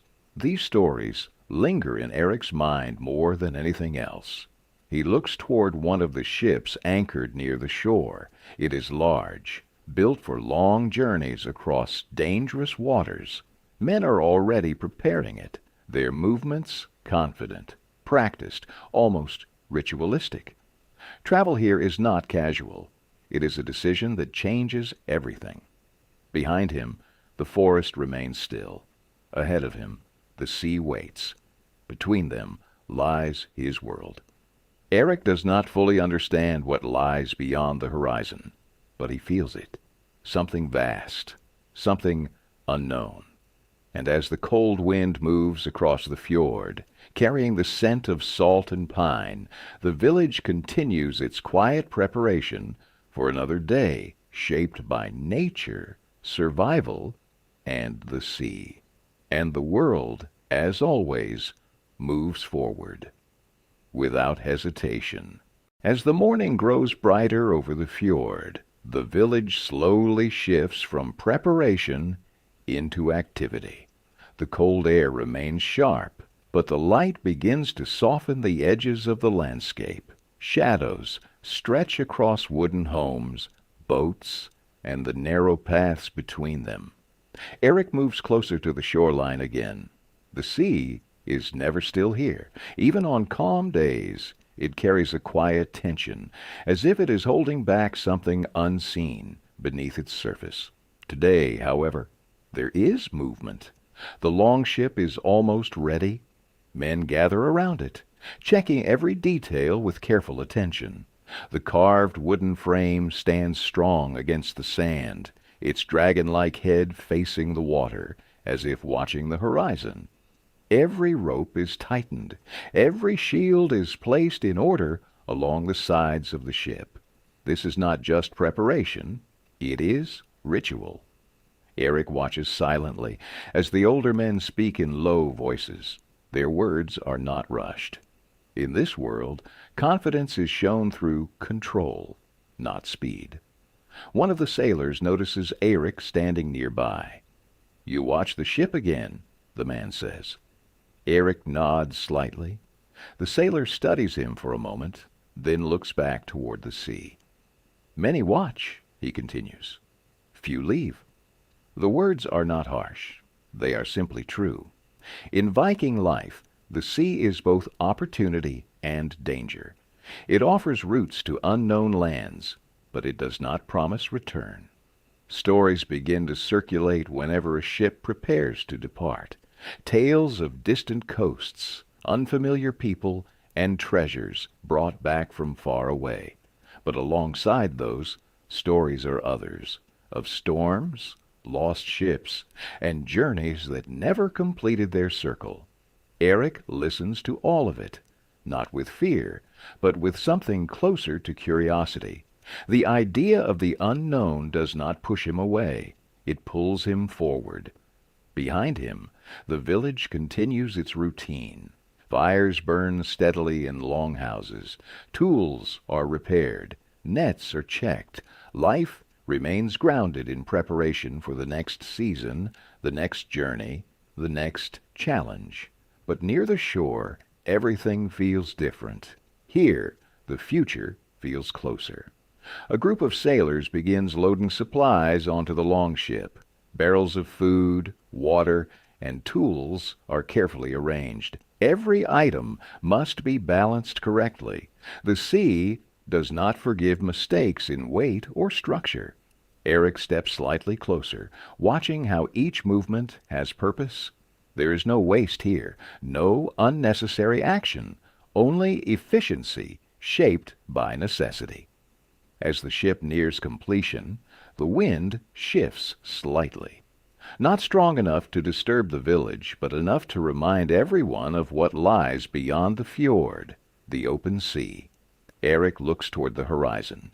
It is still empty, but not for long, and somewhere inside him, a quiet thought begins to form. Not yet a decision, not yet a direction, just a feeling. That one day the sea will not only be something to watch, but something to cross. As the sun reaches its highest point over the fjord, the village enters a quieter but more focused rhythm. The morning work is complete, but there is no true rest for those preparing to face the sea. Eric stands near the longship once again. Now it looks different, not incomplete, but ready. The final preparations are being made. Supplies are secured tightly. Shields are aligned along the sides of the vessel. in a perfect pattern. The carved wooden dragon at the front seems more alive now under the midday light, as if it is waiting to move. The men moving around the ship are no longer just workers. They are soon to become voyagers. There is a shift in their behavior. Less speaking, more focus. Every movement feels intentional, as if even small mistakes could echo far beyond this moment. In Viking culture, a journey is never just a journey. It is a step toward fate. Eric notices his father among the crew preparing to leave. He is not emotional in the way Eric expected. There is no dramatic farewell. Instead, there is a quiet acceptance, as if departure is simply part of life's natural order. His father adjusts a rope, tests the weight of a supply barrel, and checks the balance of the ship one last time. Then he looks at Eric. For a moment, neither of them speaks. Words are not necessary here. Everything important is understood in silence. "You will stay," his father finally says. It is not a question. Eric nods. The answer is already decided. In this world, roles are shaped early. Some sail, some remain, some prepare for future journeys that have not yet arrived. The wind strengthens slightly across the fjord. It moves through the village, over the rooftops, and across the wooden hull of the ship. It feels like a signal, though no one names it as such. A traveler nearby speaks softly to another crew member. "Sea does not choose who returns," he says, "only who dares to go." Eric hears it. The words settle inside him without resistance. Around them, the village continues its normal life, but now it feels distant. The focus has shifted entirely toward the shoreline, toward the ship, toward departure. The sun reflects off the water, creating a shifting pattern of light that moves like something alive. The fjord no longer feels like protection. It feels like a threshold, a boundary between what is known and what is not. Eric takes a step closer to the ship, not to board it, but to understand it. The wooden structure is massive up close, strong, designed not for comfort, but for survival in the open sea. Every part of it reflects experience, knowledge, passed down through generations of those who faced the ocean and returned or did not. The crew begins gathering. The moment is approaching. Still no dramatic speeches. Still no grand declarations. Only readiness. Only acceptance. Eric watches his father one last time as he steps closer to the ship. The decision is made. The sea will soon be crossed, and whatever lies beyond the horizon will no longer be imagination. It will be reality. As the light shifts slightly toward afternoon, the village holds its breath, not in fear, but in understanding. Because in Viking life, departure is never the end of something. It is the beginning of everything that follows. As the afternoon light begins to soften, the entire village gathers near the shoreline. The longship now rests fully prepared, no longer just a structure of wood and rope, but a vessel ready to leave the world it was built in. The wind has changed slightly, not stronger, but different, as if it understands what is about to happen. Eric stands among the villagers, closer to the shore than before. He does not speak. No one around him speaks much either. In Viking departures, words are rare. Silence carries more meaning than farewell. On the ship, the crew begins their final preparations. One by one, they step into position. Hands check ropes. Feet find balance on the wooden deck. Shields remain fixed along the sides like a protective wall between them and the unknown sea. Eric sees his father board the ship. There is no dramatic pause, only movement, only acceptance. From the shore, a few villagers step forward, not to stop the departure, but to witness it. A woman places a hand briefly over her chest. A child watches without fully understanding what is happening, only sensing that something important is changing. The ship is pushed gently away from the sand. At first, slowly, then with increasing momentum. Wood scrapes against water. The longship shifts from land's certainty into the sea's uncertainty. The transition is not loud, but it is deeply felt. Eric steps closer to the water's edge. The vessel begins to move farther out into the fjord. The crew adjusts the sails. The wind catches the fabric, pulling the ship forward with steady force. No one on board looks back for long. Looking back is not part of the journey. The ship gains distance. The village begins to shrink behind it. Houses, forests, and familiar paths slowly compress into a single line along the shore. The people watching become smaller figures against the fading light. Eric feels something inside him shift. Not sadness, not fear, something quieter. Understanding. That departure is not separation. It is movement into something unknown. The fjord opens wider as the ship moves forward. The water reflects the sky, now tinted with the beginning colors of evening. The longship moves steadily, cutting through the surface as if it were always meant to pass through it. On the ship, the crew remains focused. The sea demands attention. Every adjustment matters. Every moment is part of survival. The wind strengthens slightly, filling the sail more fully. The ship responds. It moves faster now, farther from land, farther from certainty. Eric watches until the vessel becomes a shape against the horizon. Not gone, but distant. Still visible, but no longer reachable. The village remains behind him. Quiet, still, changed. And as the sun lowers toward the edge of the fjord, the sea carries the longship forward into the open waters, toward distance, toward uncertainty, toward fate. And Eric remains on the shore, standing between what has left and what has yet to come. As night begins to fall over the fjord, the last view of the longship fades into the distance. The horizon swallows it slowly until it becomes nothing more than a dark shape moving across a darker sea. Eric remains on the shore long after the village begins to empty. One by one, people return to their homes. Fires are lit inside longhouses.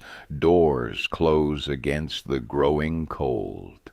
Life continues, but it no longer feels the same. Something has already left, and the world feels slightly larger because of it. Above him, the sky darkens into deep blue. Stars begin to appear, scattered at first, then multiplying until the entire sky feels alive with distant light. The fjord is quiet now, but the sea is not. Even at night it moves, always moving, never resting. Its sound is faint from the shore, but present enough to remind anyone listening that it does not sleep. Eric finally turns away from the water, slowly. not because he wants to forget, but because he understands there is nothing more to see. The ship is gone, and now it belongs to the unknown. As he walks back through the village, the atmosphere feels different. The same paths, the same houses, the same wind moving through the forest. And yet everything feels slightly altered, as if the departure changed the meaning of what remained behind. Inside the longhouses, families gather around firelight. The warmth contrasts sharply with the cold outside. Stories are spoken quietly, not about fear, but about journeys, about the sea, about those who left before. In Viking life, stories are not entertainment. They are memory, and memory is survival. Eric sits near the entrance of his home, looking out once more toward the fjord. The darkness makes the water almost invisible now. Only the sound remains, stretching across space like something infinite. He thinks about the ship, not where it is, but where it might go, beyond the fjord, beyond the known waters, beyond what he has ever seen. The thought does not feel distant. It feels real, as if the world he knows is only one small part of something much larger. Above him, the stars remain fixed in their silent positions, ancient, unchanging, watching. And in that silence, Eric begins to understand something without words, that every departure reshapes those who stay behind, and every journey continues even after it disappears from sight. The wind moves through the village one last time, soft, cold, endless. Eric closes his eyes for a moment. The sea continues beyond the darkness. The ship continues beyond the horizon, and the night continues without end, until even thought becomes quiet, and the world settles into sleep. And as the cold winds of the northern fjord fade into silence, Eric's story drifts into the darkness of the sea. But history never stands still. Every shore leads to another. Every era opens a new path. Now we leave the icy waters of ancient Scandinavia behind, and we travel far to the east, into a world of stone cities, sacred rivers, and divine kings. Now we begin a new journey in ancient Mesopotamia. Long before modern cities existed, before empires stretched across continents, a civilization rose in the fertile land between two great rivers, the Tigris and the Euphrates. Ancient Mesopotamia. This is a world where water is life, and land is a gift that must be carefully protected. Unlike the frozen north or the endless deserts, this region is rich, but fragile. Floods can destroy everything in a single season, while drought can erase hope entirely. Cities here are among the first in human history, built from clay, protected by walls, organized with early forms of writing, law, and administration. In one such city, called Uruk, we follow a young boy named Naram. He is not a king, not a priest, not yet a scribe. He is simply a child growing in a world where civilization itself is still being written. Every day begins with the sound of river water moving through canals. Farmers rely on it, traders depend on it, and priests interpret its cycles as signs from the gods. In Mesopotamia, everything is connected: water and survival, faith and order, human life and divine will. And as the sun rises over the clay walls of Uruk, Naram begins his day in a world that is learning, for the first time, how cities are born and how they endure. As the morning sun rises over ancient Mesopotamia, the city of Uruk begins to awaken in a way unlike any world seen before in history. The light touches the massive clay walls that surround the city, revealing a place built not from stone or wood, but from earth itself, shaped, dried, and hardened under the desert sun. Naram steps outside his home. The air is already warm, carrying the scent of dust, clay, and river water drifting through the city's canal system. Unlike scattered villages of earlier times, Uruk is structured, organized, divided into paths, districts, and spaces for specific purposes. Everything has its place, and everything is recorded. Along the narrow streets, people move with purpose. Farmers arrive from outside the city carrying grain from fertile lands near the rivers.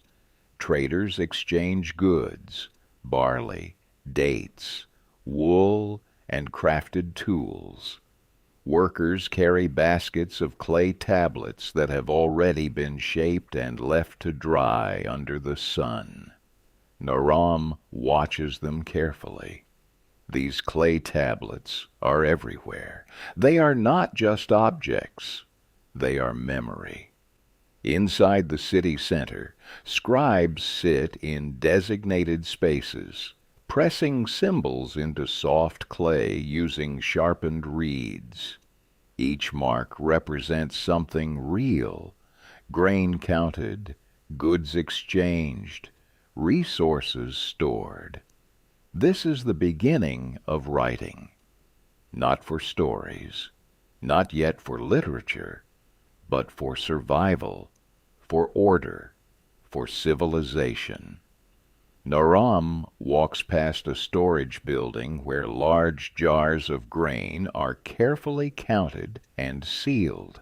A supervisor checks markings on tablets, comparing numbers with physical supplies.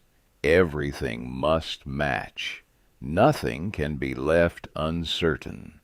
In Uruk, uncertainty is dangerous. Order is protection.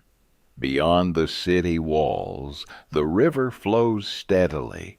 Canals branch outward like veins, bringing water to fields that sustain the population.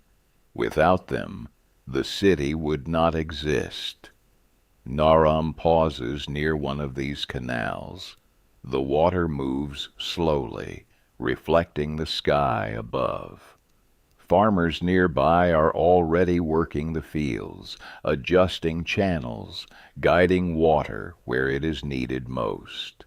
A priest passes by, speaking quietly to another man about the river's level.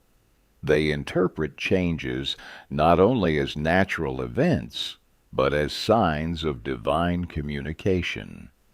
In Mesopotamia, gods are not distant. They are present in every cycle of nature. As Naram continues walking, he sees a group of scribes working together.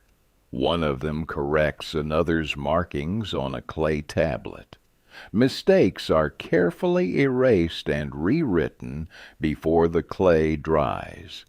Every symbol matters, because once it hardens, it becomes permanent, like memory itself. The city feels alive, but structured, like a living system designed for survival in a fragile world.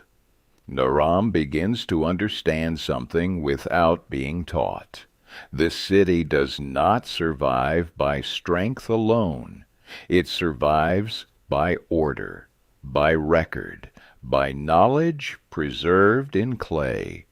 And as the sun rises higher over Uruk, the first great city of human civilization continues its quiet transformation, not through chaos, but through structure, and through the beginning of written thought itself.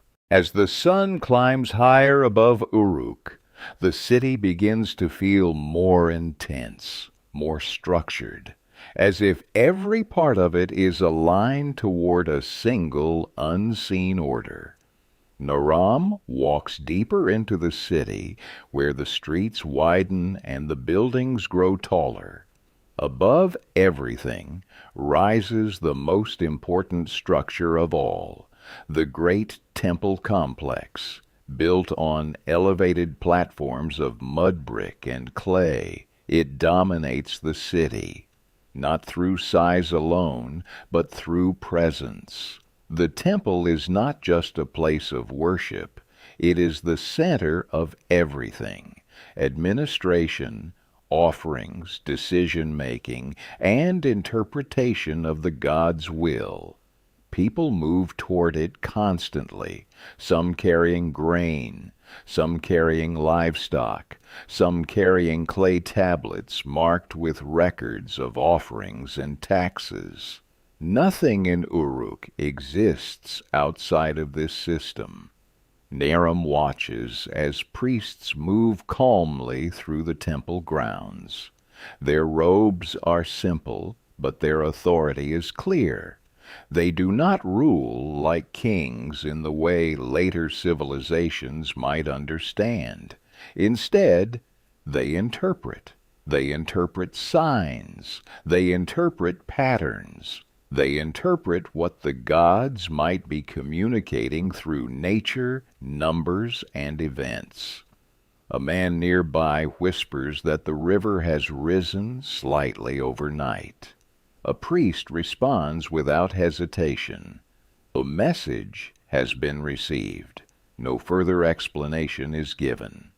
In Uruk, explanation is not always necessary. Belief fills the gaps that knowledge has not yet reached. Naram continues walking and passes a group of workers delivering goods directly to temple storage areas. These supplies are not simply stored.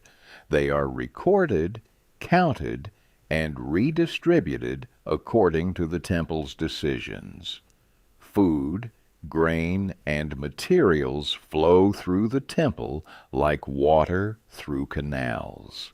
The temple is not only spiritual, it is administrative, it is economic. It is structural, a system that connects belief with daily survival. Nearby, a scribe carefully records offerings onto a clay tablet. His movements are precise, almost ritualistic. Every symbol pressed into the clay reflects both accounting and obedience to order. Naram watches closely. Each mark represents more than numbers. It represents control over uncertainty. As he moves further, he hears priests speaking quietly about fate, not in a poetic sense, but as something real and unavoidable. They speak of human lives as part of a larger design, shaped by forces beyond direct understanding. In this worldview, nothing happens randomly. Every flood, every harvest, every success, every failure, all are connected to divine will. Naram feels this idea pressing into everything around him. The city does not simply function, it follows a pattern that is believed to come from above. The temple stands at the center of that belief. and everything in Uruk orbits around it.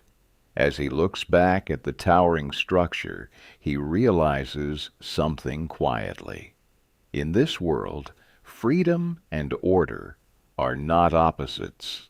Order is what makes survival possible, and belief is what makes order unquestionable.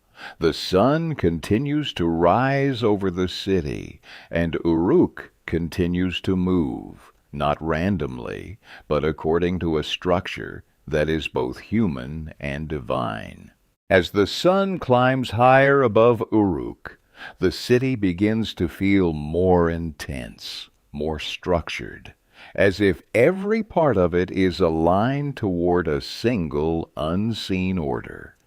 Naram walks deeper into the city, where the streets widen and the buildings grow taller. Above everything rises the most important structure of all, the great temple complex, built on elevated platforms of mud brick and clay. It dominates the city, not through size alone, but through presence. The temple is not just a place of worship, it is the center of everything: administration, offerings, decision-making, and interpretation of the God's will. People move toward it constantly, some carrying grain, some carrying livestock, some carrying clay tablets marked with records of offerings and taxes. Nothing in Uruk exists outside of this system. Naram watches as priests move calmly through the temple grounds. Their robes are simple, but their authority is clear. They do not rule like kings in the way later civilizations might understand. Instead, they interpret. They interpret signs. They interpret patterns. They interpret what the gods might be communicating through nature, numbers, and events.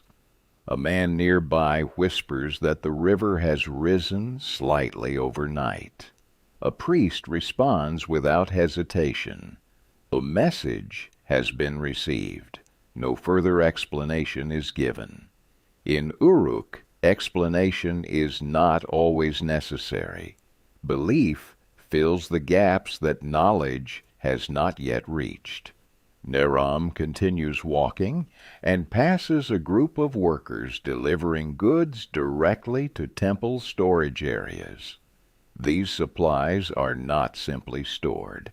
They are recorded, counted, and redistributed according to the temple's decisions.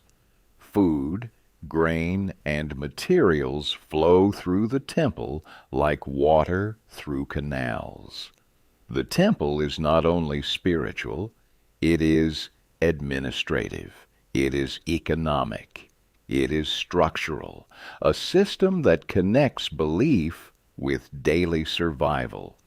Nearby, a scribe carefully records offerings onto a clay tablet. His movements are precise, almost ritualistic. Every symbol pressed into the clay reflects both accounting and obedience to order. Naram watches closely. Each mark represents more than numbers. It represents control over uncertainty. As he moves further, he hears priests speaking quietly about fate, not in a poetic sense, but as something real and unavoidable. They speak of human lives as part of a larger design, shaped by forces beyond direct understanding. In this worldview, nothing happens randomly. Every flood, every harvest, every success, every failure, all are connected to divine will. Naram feels this idea pressing into everything around him. The city does not simply function, it follows a pattern that is believed to come from above. The temple stands at the center of that belief. and everything in Uruk orbits around it. As he looks back at the towering structure, he realizes something quietly. In this world, freedom and order are not opposites. Order is what makes survival possible, and belief is what makes order unquestionable. The sun continues to rise over the city, and Uruk continues to move, not randomly, but according to a structure that is both human and divine. As midday heat settles over Uruk, the city feels heavier, as if the sun itself is pressing down on the clay walls, streets, and rooftops. Shadows shrink into thin lines, and movement slows, but never stops. Naram continues walking through the structured streets, now more aware of how deeply organized everything is. What once felt like simple activity now reveals itself as something far more complex, a system. In every direction, the city is recording itself. Near the central districts, scribes sit in rows, each responsible for specific tasks. One records grain distribution, another tracks livestock, another monitors labor assignments. Every person, every resource, every transaction is documented. Nothing is left to memory alone. Memory is no longer enough. Clay tablets are stacked in storage rooms, drying under controlled conditions. Once hardened, they will outlast human recall. They will survive seasons, floods, and forgetting. This is how Uruk expands, not only through walls and people, but through information. Naram observes as merchants from outside the city arrive through one of the gates. They bring goods from distant regions, timber, stone, metals not found in the river valley. With them comes not only trade, but knowledge of other lands. Languages mix in the air. Ideas travel alongside goods, and the city grows not just physically, but mentally. At a distribution area, officials carefully assign resources based on temple records. Everything is calculated. Nothing is random. Even labor is organized through written decisions rather than spoken commands. Naram realizes something as he watches. This city does not function like a village. It does not rely on familiarity or tradition alone. It relies on record, on systems that outlast individuals, on a structure that continues even when people do not. He walks past a storage archive where clay tablets are being sorted. Some are recent, still soft enough to adjust. Others are already hardened, preserved as permanent records. A scribe explains quietly that older tablets are never destroyed. They are kept as history. History, Naram thinks, is becoming something physical here. Not just stories passed through speech, but objects that remain. Outside, the river canals continue to guide water through the city and surrounding fields. Farmers adjust the flow carefully. Too much water brings destruction. Too little brings famine. Balance is everything, and balance is maintained through coordination, through writing, through control. As the sun moves slightly westward, Naram feels the city in a different way now. It is no longer just a place of activity or belief. It is a living system, one that remembers everything, one that organizes everything, one that continues even when individuals do not fully understand it. Standing near a canal, he watches water flow steadily through channels designed by human hands. It moves without hesitation, following paths that were planned long before today. And he begins to understand something quietly. Uruk is not just built on land. It is built on structure, on memory, on the idea that civilization itself depends on what is recorded, not what is remembered. And as the afternoon heat continues to rise, the city keeps expanding its reach. One mark, one record, one decision at a time. The sun begins its descent over Uruk. The harsh midday heat slowly softens. Shadows stretch longer across the clay streets, and the city shifts once again, not into silence, but into a slower, more deliberate rhythm. Naram notices the change immediately. Work does not stop in Uruk, but it transforms. Merchants begin closing their exchanges in the markets. Scribes complete final records of the day, carefully sealing clay tablets that will harden overnight. Workers carry remaining goods into storage spaces under the supervision of temple officials. Everything is accounted for. Nothing is left uncertain. As the light turns golden, the great temple at the center of the city becomes even more dominant in appearance.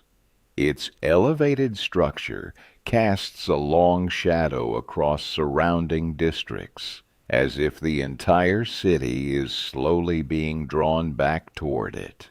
Naram walks through the narrowing streets, watching how people naturally begin to move in more organized patterns as evening approaches. There is no chaos here at the end of the day, only transition. Families return to their homes. Conversations become quieter. Even footsteps feel more measured against the packed earth and clay surfaces. Near a canal, he sees scribes performing final checks on records from the day. One tablet is corrected slightly. Another is compared against stored data. Accuracy is not optional. It is essential. A single error in record can affect food distribution, labor assignments, or temple offerings.